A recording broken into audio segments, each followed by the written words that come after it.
If you've ever needed to quickly find a coworker, teammate, or family member in Google Calendar, this video is going to help you do it in just a few seconds. I'm going to show you exactly how to search for people in Google Calendar so you can find the right person fast and select them without scrolling through endless calendars or guessing names. If this tutorial helps, make sure to hit that like button and subscribe for more quick tech guides like this.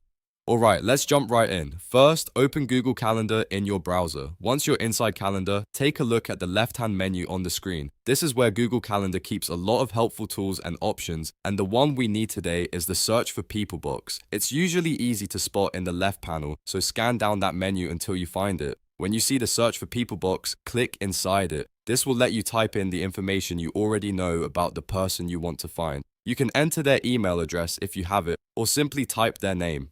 Google Calendar will start looking for matching people as soon as you begin typing. This is really useful if you manage shared calendars, need to check someone's availability, or want to quickly open a person's calendar for scheduling. After typing the name or mail ID, look at the suggestions that appear. Google Calendar will show the matching person or people it found based on what you entered. If there's more than one result, just take a moment to confirm you're choosing the correct one.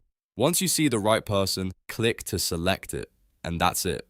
Google Calendar will now pull up that person's calendar or make them available for whatever task you're trying to complete.